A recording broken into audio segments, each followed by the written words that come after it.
No dia 10 de julho de 2023, entrava no ar o site ovaradouro.com.br. Era a retomada das atividades de um dos mais importantes veículos de comunicação do Acre e da Amazônia. Uma história que já tinha sido escrita lá atrás, entre as décadas de 70 e 80, por mulheres e homens que decidiram fazer um jornalismo ousado, inovador e inspirador em plena região amazônica. Um jornalismo corajoso em plena época de ditadura militar, em plena época de repressão. Este era o Jornal Varadouro, que dava visibilidade às causas da Amazônia e das populações da floresta. E estes são os mesmos princípios e valores que nós carregamos hoje com a retomada do Jornal Varadouro na era da comunicação digital. E para celebrar os nossos 2 anos de retomada, nós reunimos 2 dos mais importantes nomes do Jornal Varadouro. O seu fundador, o jornalista e escritor Elson Martins, e hoje o desembargador aposentado Arquilau de Castro Melo, que na época era o repórter fotográfico do jornal. Nesse papo, eles falam sobre aquele momento crítico vivido pelo Acre e Amazônia, como era o processo de produção do Jornal Varadouro e muitos outros assuntos. Uma verdadeira aula de história e aula de jornalismo. Assista e vem com a gente caminhar por estes varadouros.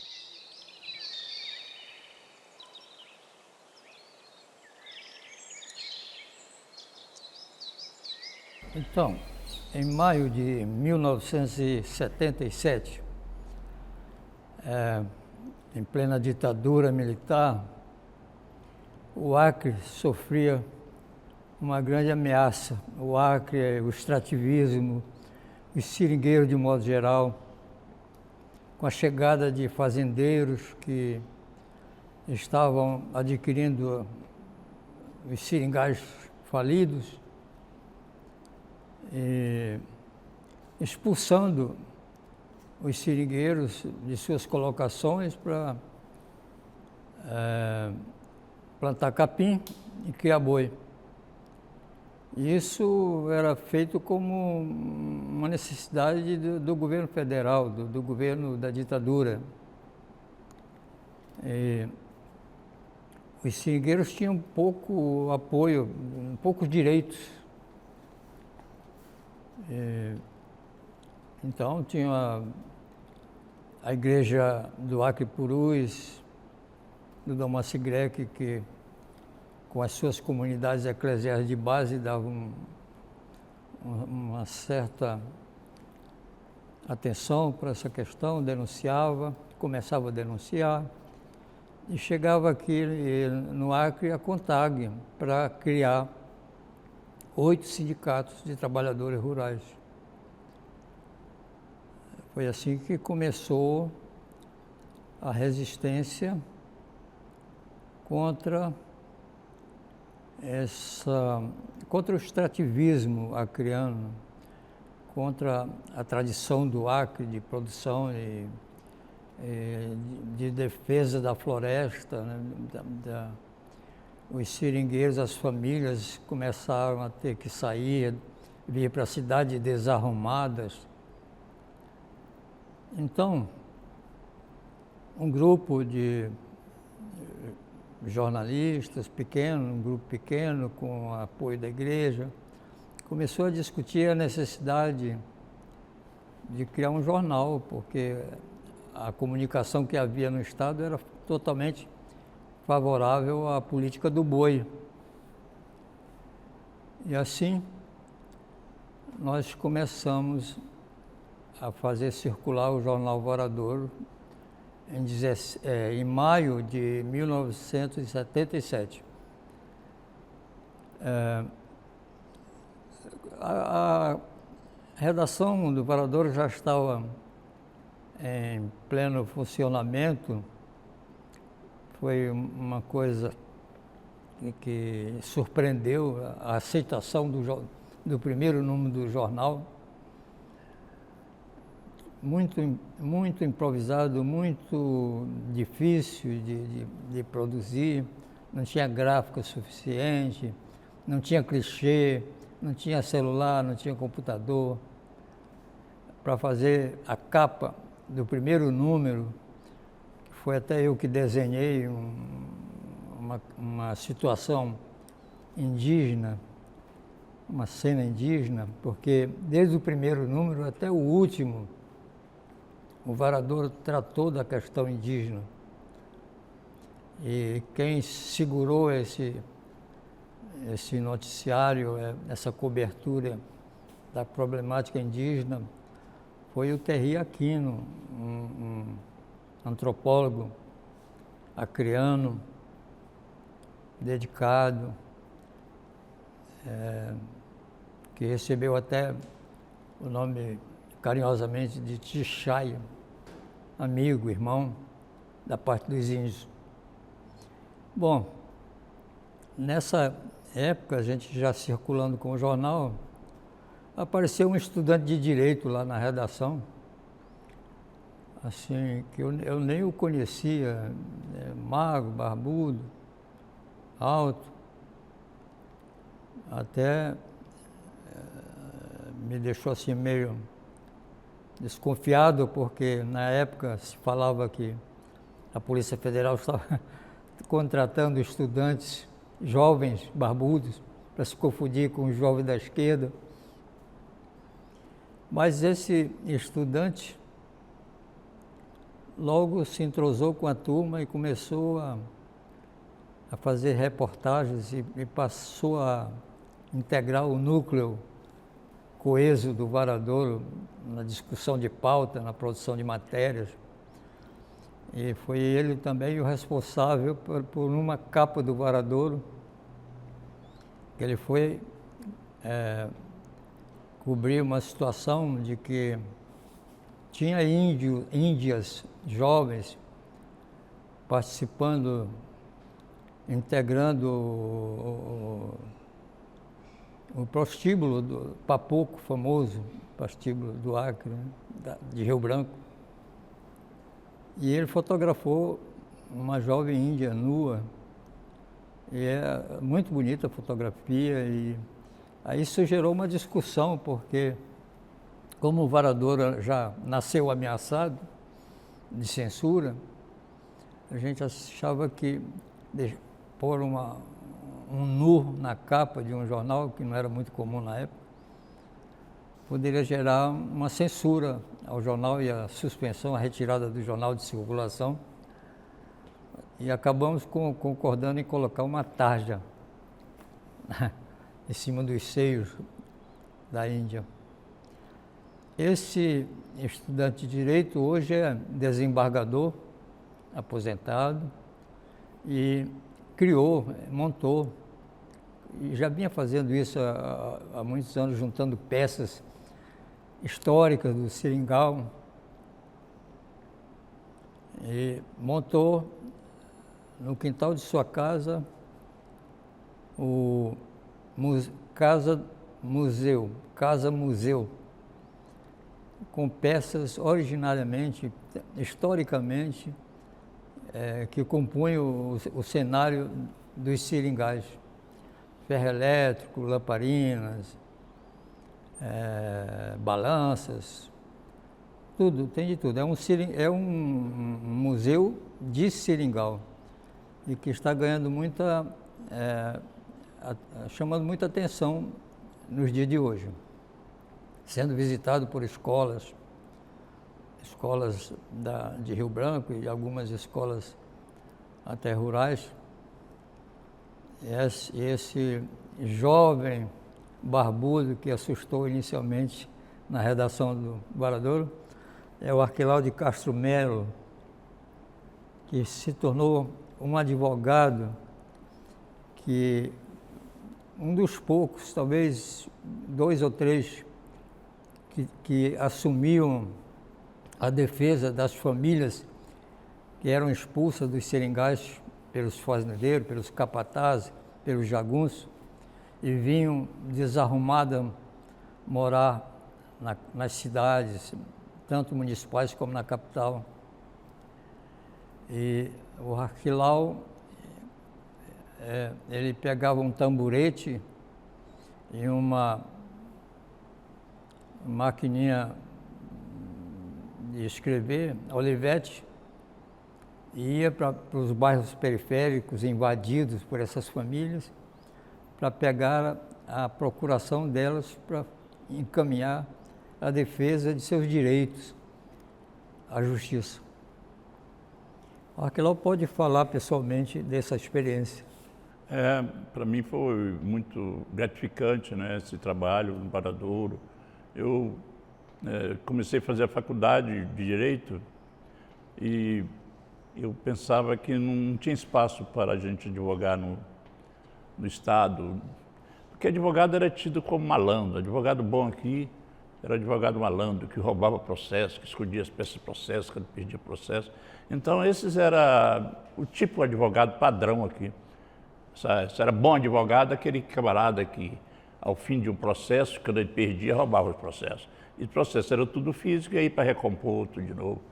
Mas depois eu me aproximei do Varadouro como estudante, depois também dos sindicatos, e passei a ser advogado do Sindicato dos Trabalhadores Rurais, sucedendo o grande Pedro Marques, que foi o primeiro advogado aqui, trazido pela CONTAG. A CONTAG é a Confederação Nacional dos Trabalhadores na Agricultura, e que vinha fundar os sindicatos aqui, esses primeiros 8 sindicatos no município de Rio Branco.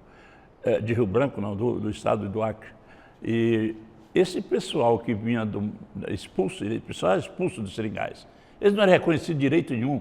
Nem o João Maia falava que nós estamos tentando, gente, fazer valer direitos do Código Civil de 1916. Nós estamos na década de 70 e esse Código Civil não é respeitado. Esse pessoal tem direito, pelo menos, direito às benfeitorias que eles construíram, a sua casa, o seu roçado, enfim. E esse direito não é reconhecido. O fazendeiro comprava o imóvel e parecia que comprava as pessoas também. E expulsava todo mundo. E essas pessoas eram expulsas dos seringais e expulsas da cidade. Porque quando chegava aqui ia ocupar um bairro, etc., porque tipo o Triângulo Novo, o pessoal ocupava aqueles bairros da beira do rio, aqueles terrenos menos valorizados, né? Dizia, não, isso aqui não é possível que tenha dono. Daqui a pouco chegava a polícia para expulsar, etc. Então, o sujeito não tinha paz. Ele era expulso do seringal, chegava aqui, era expulso da cidade. E isso a cidade não percebia, porque não tinha noticiário algum, não se noticiava. E o Varadouro serviu esse canal para mostrar isso, como para mostrar que índio não existia no Acre. O acreano dizia, não, aqui não tem índio, não tem índio. Nós não temos índio aqui. Só foi aparecer índio com o jornal Varadouro e o Terri, etc., que trazia, então, que reportava esses índios, a existência das etnias aqui e acolá, e que vivia dentro dessas aldeias indígenas. E aí o povo começou a perceber também que tinha índio aqui, né? O índio passou a ser, não valorizado, mas pelo menos dizer, existe, porque até então era como se não existisse. E o Varadouro foi importantíssimo nessa luta pela terra, seja na luta pela terra, divulgar a luta nos seringais, né, do enfrentamento quando começou o sindicato, começou um certo enfrentamento dos trabalhadores, dos seringueiros, contra essa retirada abusiva dos seringalistas. O seringalista entregou tudo aí pelo dinheiro que devia ao banco. Ele entregou e o banco só fez repassar a dívida para esse fazendeiro. E a fazenda é incompatível com o seringal, tem que derrubar, tem que fazer campo. Para fazer campo é preciso derrubar a seringueira, a castanheira, o meio de sobrevivência do seringueiro. Então, o Varadouro nasce nesse contexto em que a imprensa, da imprensa alternativa, como o Brasil já existia, vários jornais, e aqui no Acre também, porque aqui na imprensa não se noticiava essa luta que existia latente aqui. Então, o jornal era um acontecimento. O jornal, quando saía, era muita gente querendo ao mesmo tempo, e era assunto da cidade para dias e dias. Enfim, foi um trabalho importantíssimo, marcante, não é? Hoje estivemos aí com um empresário interessado em fazer uma edição histórica de todos, uma compilação, ou digo, uma publicação com todos os 26 números do Varadouro, enfim, 24 números, enfim. Ainda desperta esse interesse e vai continuar por longo tempo. Provavelmente pela figura que o Silvio, o Elcio Martins principalmente, não é? À frente desse jornal. O Elcio ainda é uma figura muito estimada aqui no Acre e também no Amapá, na região amazônica, a pessoa reconhecida como nesse envolvimento sem entrega, sem nada exigir em troca desse trabalho. É um idealismo fantástico. Então muita gente se inspirou nele e se inspira ainda no seu trabalho, no trabalho do Varadouro e no trabalho depois que continuou com jornais, quando a imprensa geral pôde divulgar o que estava acontecendo, que antes não podia, tinha medo, mas era por ter medo mesmo, temer ser chamado na polícia, que era comum o Varadouro estar na Polícia Federal sendo chamado para explicar matérias, ou sendo retirado alguns jornais, se comprava às vezes os jornais nas bancas para sumir da cidade, né? Saía uma matéria, alguém mandava comprar todos os exemplares para que ninguém pudesse ler. Enfim, foi uma experiência muito marcante, vivenciado no Varadouro, que eu aprendi muito, né? E, ao mesmo tempo, fui também me envolvendo com a defesa dos trabalhadores rurais. Chico Mendes, advoguei muitas vezes para ele, fui muitas vezes a Chapuri. Mas nós era só eu, na verdade, depois que saiu o Pedro Marques, que me antecedeu, e saiu daqui o Pedro Marques, saiu porque foi não só ameaçado, ele levou tiro mesmo. Sofreu atentado aqui, um advogado cearense que veio aqui, que defendia o seringueiro arduamente, né? E naquele tempo difícil. Então, eu sucedi Pedro nisso e fui muitas vezes a Chapuri, mas a gente só trabalhava apagando fogo.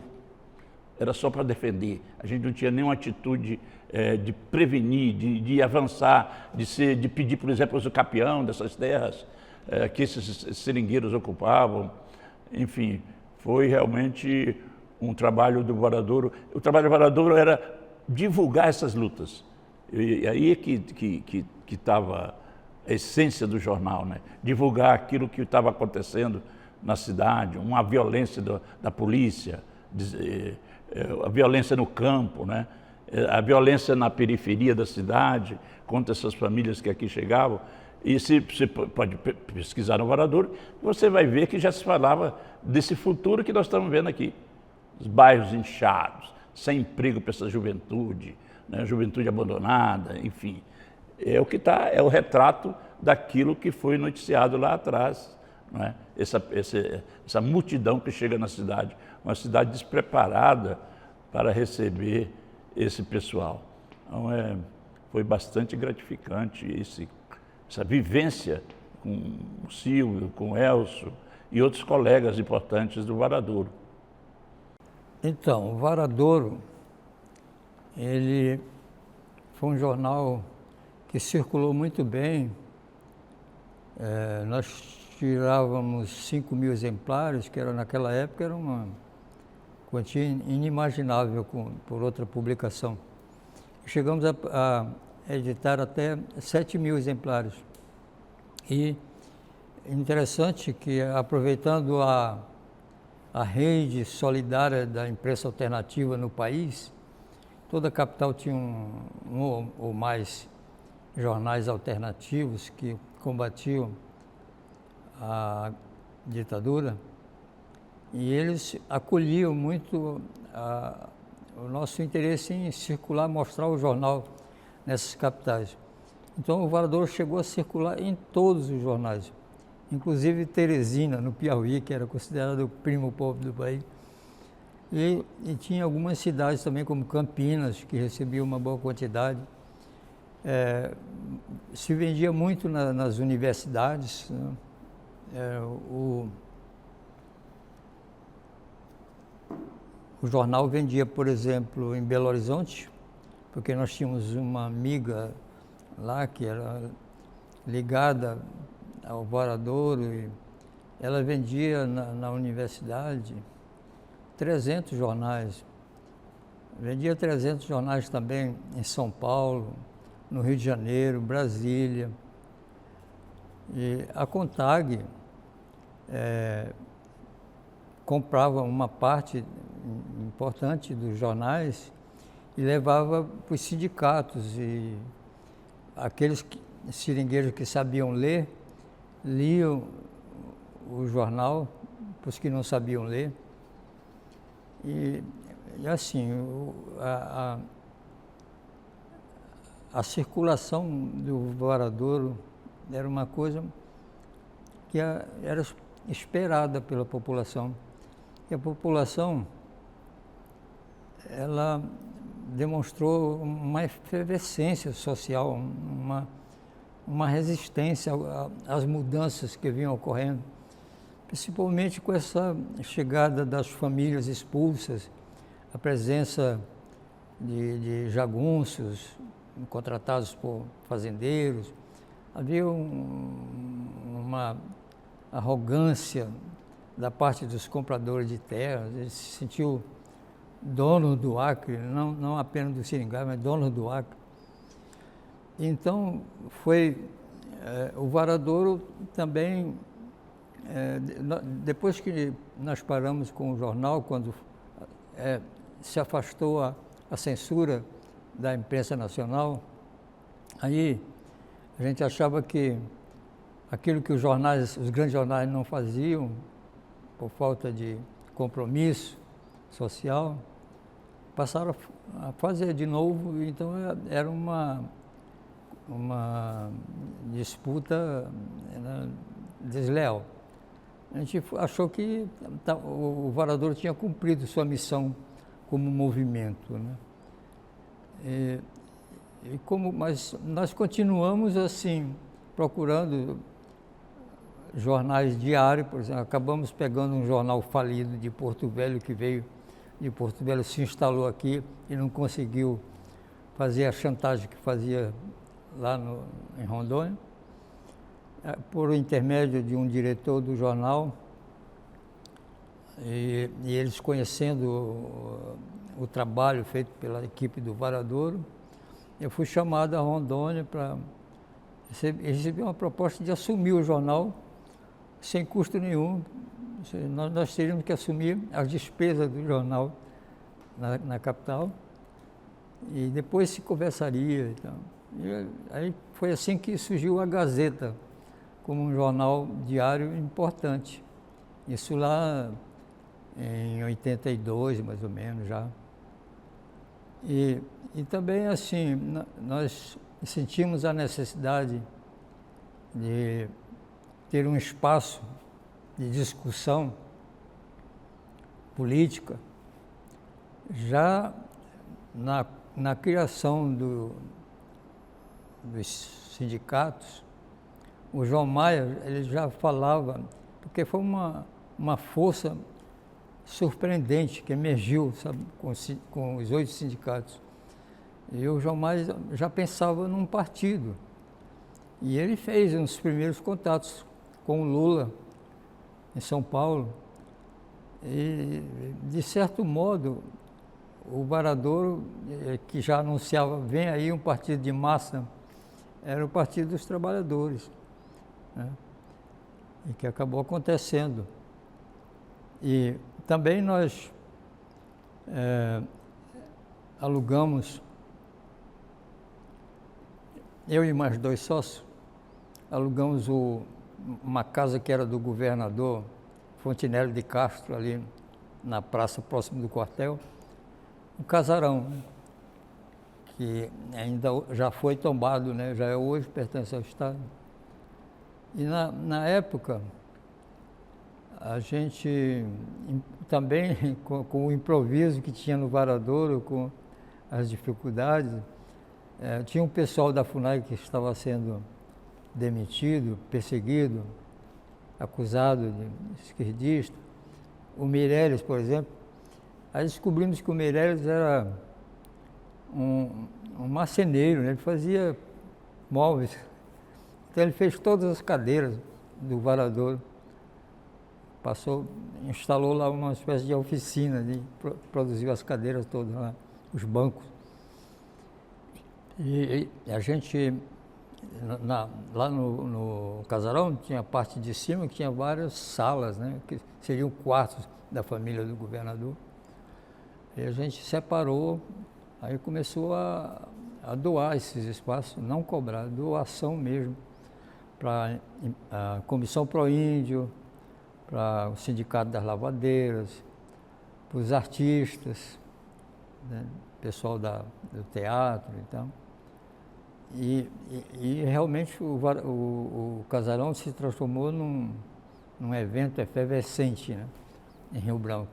Tudo se concentrava à noitinha para lá. Então, assim, havia essa solidariedade do jornal Varadouro.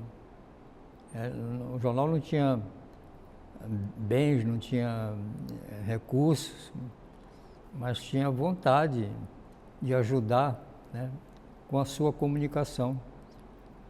E isso, de certo modo, influenciou para a gente ter uma linguagem no jornal que chamou a atenção até do Enfio, que é o maior cartunista brasileiro na época, do Pasquim, Folha de São Paulo, Jornal do Brasil.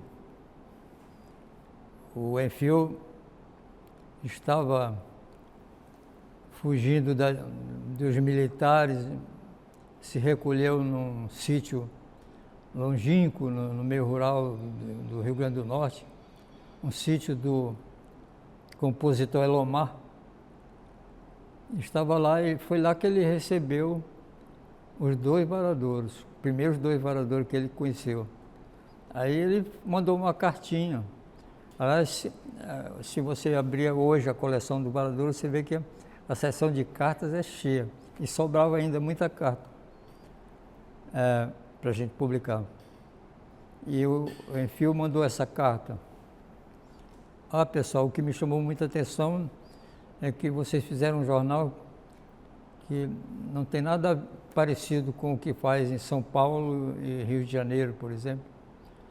E continue fazendo isso, que o próximo número seja impresso em folha de seringueira. Aí colocou a Graúna, um personagem dele, para vender no Pasquim e na Folha de São Paulo, anunciando o Varadouro. Compre um jornal da selva. Então. Depois, o jornal também participou da formação, estava muito, muito presente.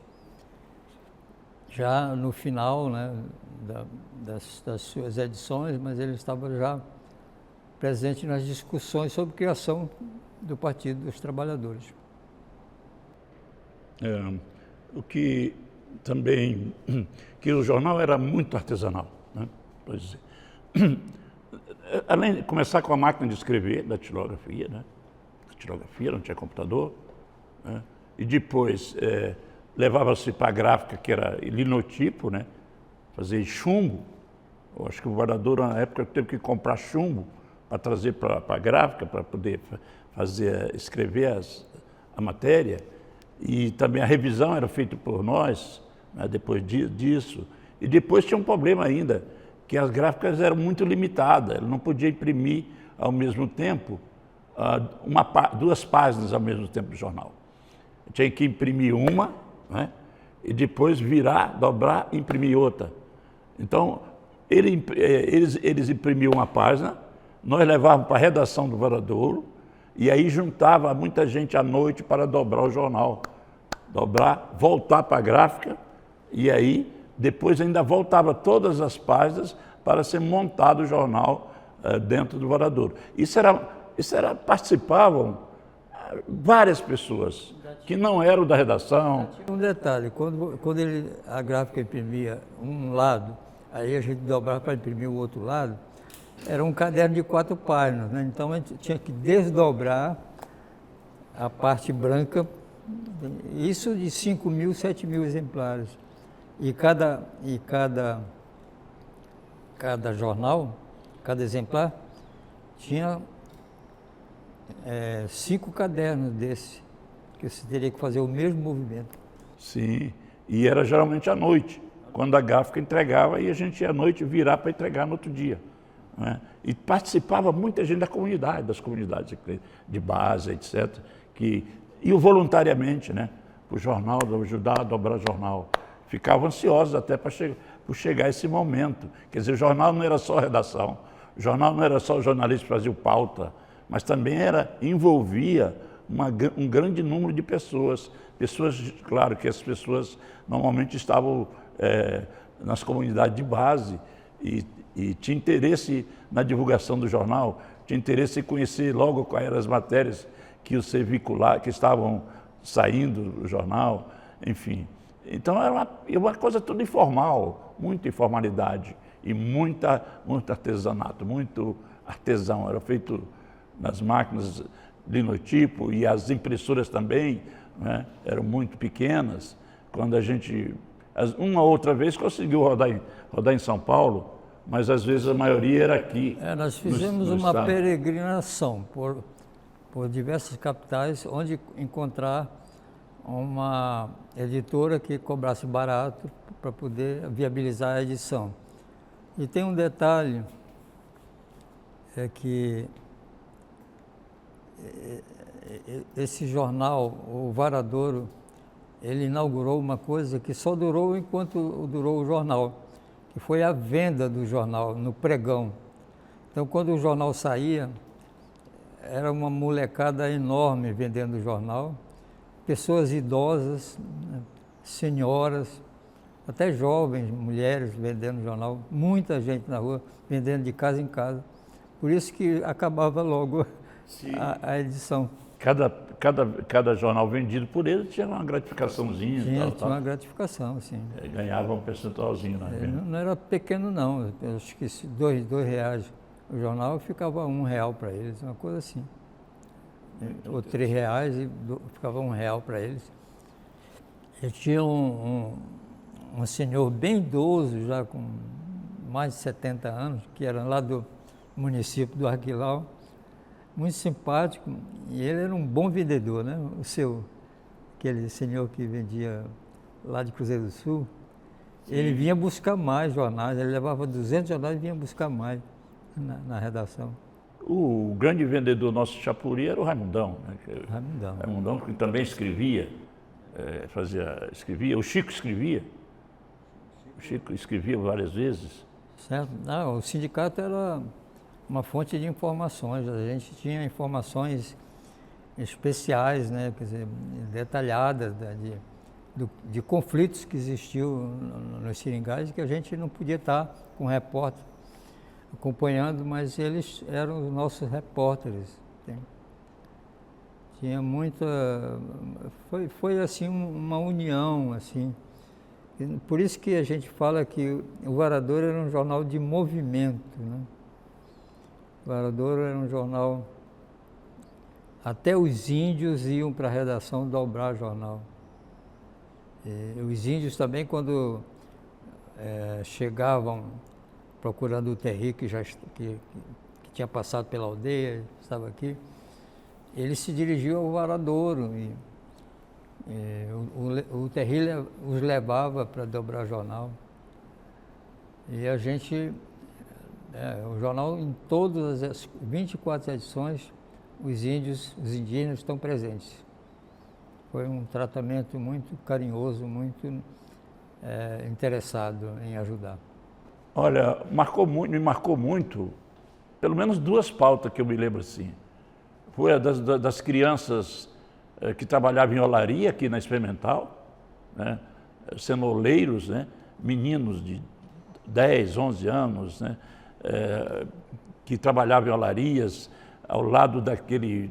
A olaria tem aqueles fornos, os meninos com os pés queimados, né? Depois essa matéria inspirou até um poeta aqui para escrever sobre esse momento, né? Dessas crianças, que foi chocante, né? E era bem aqui, era na Experimental, as crianças com os pés todos queimados, porque tinham que atravessar partes aqui da olaria, daquele conjunto, e queimavam os pés. Isso foi bastante chocante. Outra matéria importante, e as pautas eram discutidas em conjunto, né? Me lembro bem que a gente discutia, você vai fazer isso, você vai fazer aquilo, você vai fazer aquilo. E uma delas eu participei, gostei muito, de como a periferia da cidade estava vivendo, né? De como estava vivendo. E eu me lembro que dividia uma cidade em vários grupos de pessoas, de jornalistas,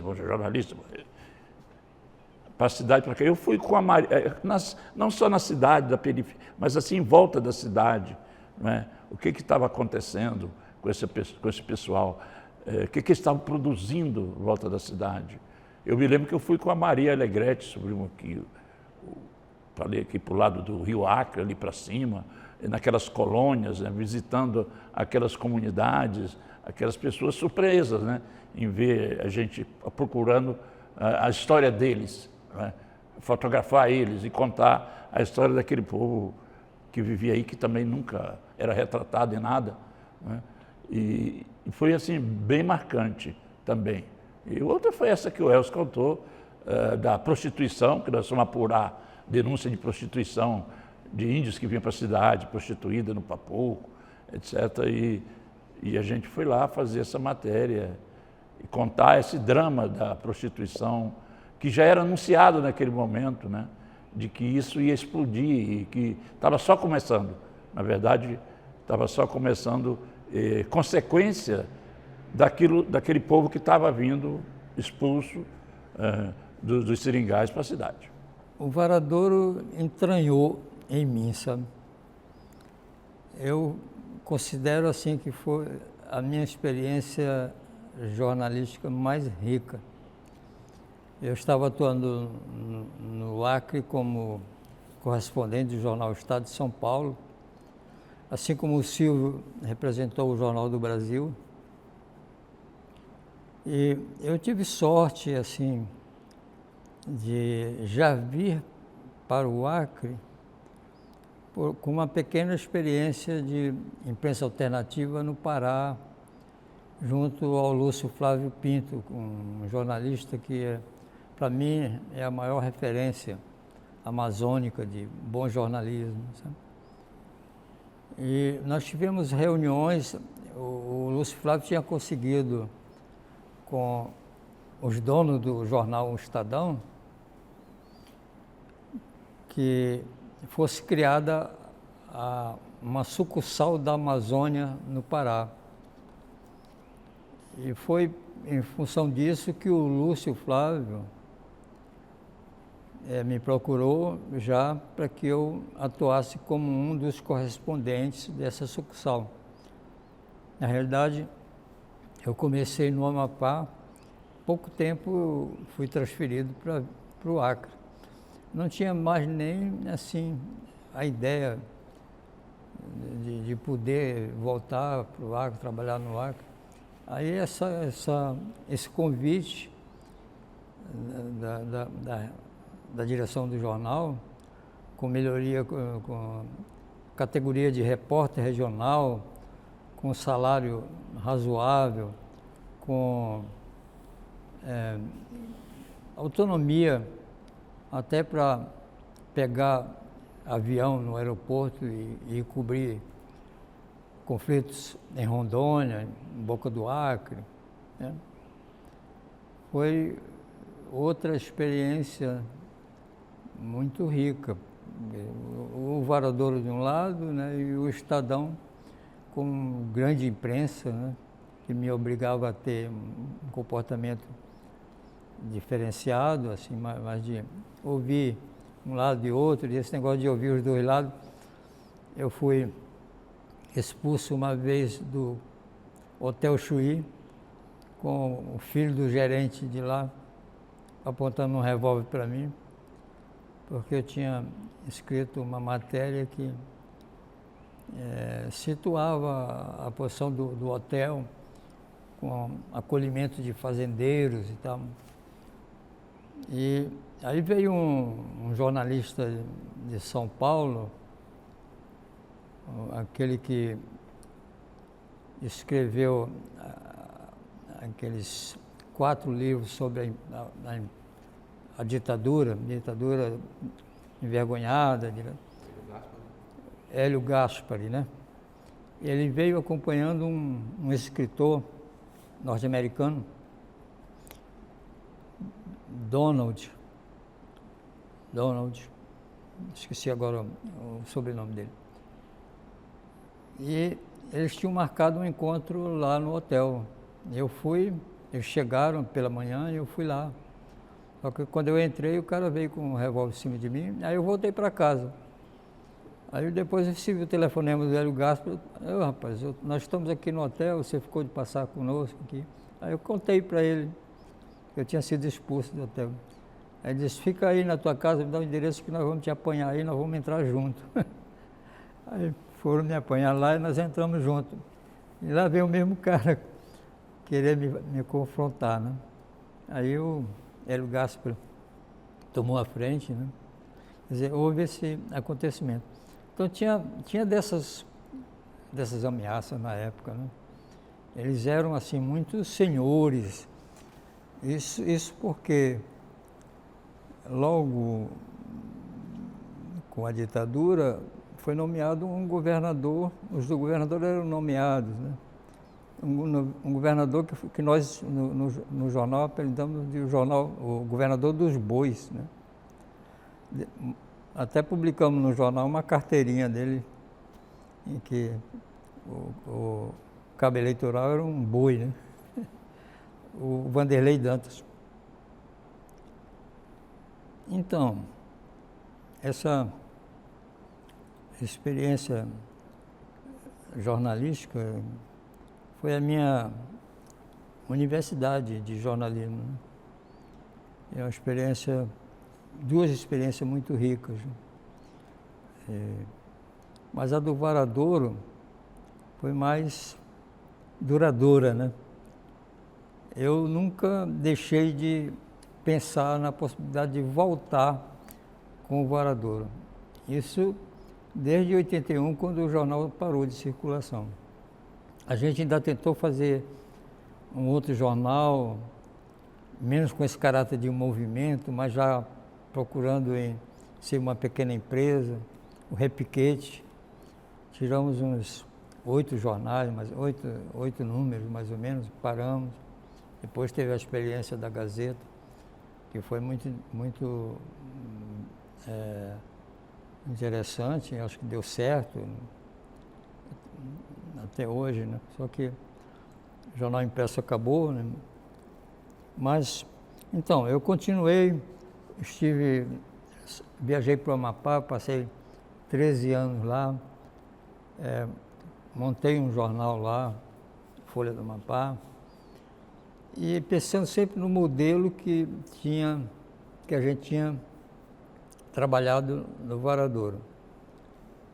E quando eu voltei para o Acre, já no começo dos anos 2000, já era 2006 mais ou menos, eu vinha novamente com a ideia do Varadouro.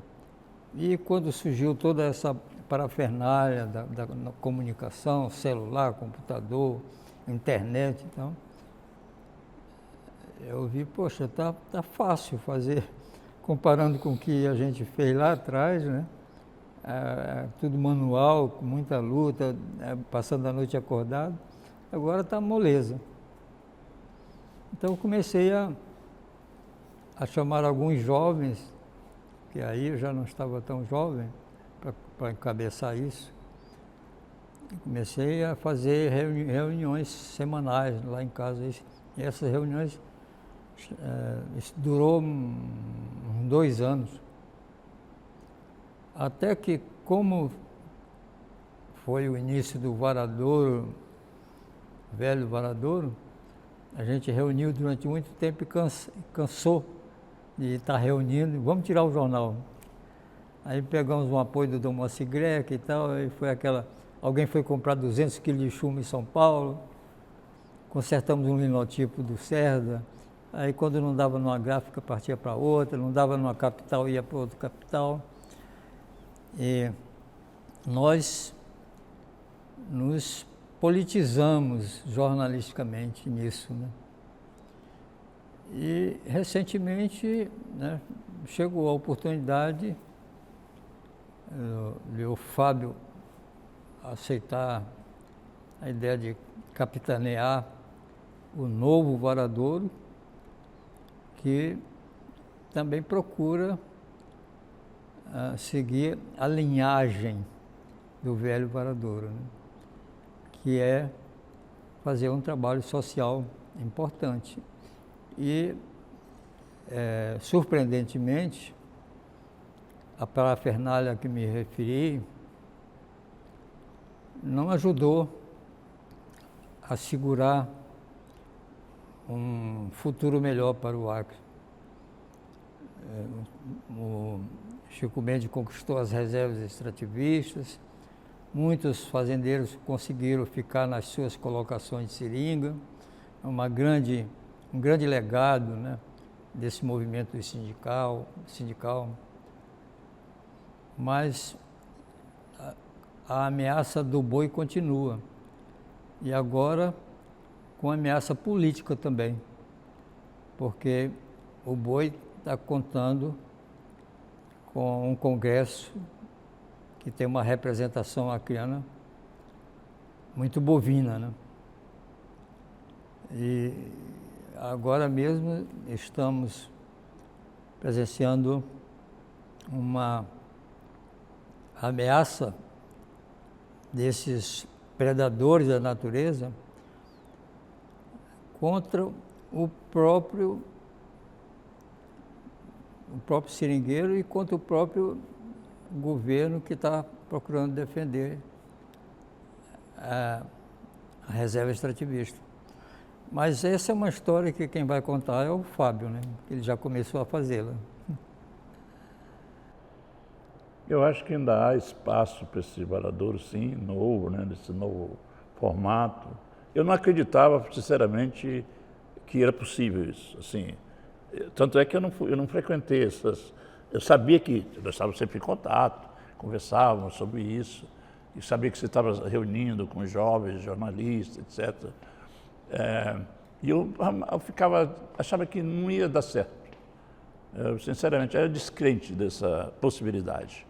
Mas vendo agora a atuação desse Varadouro novo, eu estou acreditando que sim, que mesmo com essa imprensa aí, com toda essa parafernália, essa coisa toda, há espaço para... Porque esse povo continua sem voz, sem voz. O índio continua sem voz, o trabalhador, o seringueiro, o agricultor continua sem voz. Então, só quem pode dar voz mesmo é uma imprensa como o Varadouro, como vocês estão fazendo, né? Para que eu tenha esse conhecimento da realidade das coisas, e não das coisas maquiadas que chega pela essa imprensa tradicional, né? Chega uma coisa mastigada, né? Não a verdade exatamente como a gente está vendo aí. Muita fake news. Então, a imprensa hoje cheia de fake news, e então há lugar para esse jornal verdadeiro, né? Que a gente possa confiar naquilo que é escrito, naquilo que é dito. Então, essa coisa do fake news, ela também traz esse lado bom, que é a escolha do que ler, do que confiar, né? E aí eu acho que o espaço tem um bom espaço para fazer isso. Há espaço também para um novo empate, né? Precisa descobrir como será esse novo empate. Será que dá para movimentar toda a acreanidade, toda a população do estado que ama a floresta, né? Que se acostumou com a floresta, que dialoga com a floresta, né? E não pode cair nessa leviandade de levar o boi para a floresta, desmatar, limpar, derrubar a riqueza da floresta para colocar boi. É preciso um novo empate. Você me falava, Elcio, de um livro que você estava lendo e que te marcou bastante, desse cowboy da floresta. Você podia contar um pouco desse livro aí, que é fascinante pelo que você me contou. É uma pesquisa, né? Esse autor é um escritor, um professor norte-americano, né, que escreveu esse livro. Ele fez um trabalho de fôlego, assim, ouviu muitas pessoas e ele tem um texto bem claro, bem atraente, dá para ler sem cansar. Mas ele fala de uma coisa que faz a gente estremecer, né? Ele fala da cultura do boi. Aí faz uma descrição do que é a cultura do gado, né? A cultura do gado desde a África, passando pelo México, pela Espanha, até chegar ao Acre. Aí chega aqui no Acre, ele vê 3 segmentos relacionados a essa cultura do gado, né? O fazendeiro, o cowboy, o cara que vem para desmatar e fica por aqui, ou vem para cuidar do gado, do grande fazendeiro, que está num assentamento desse do INCRA, por exemplo, ou de uma colônia que ele conseguiu comprar, e os seringueiros. Aí está havendo essa ameaça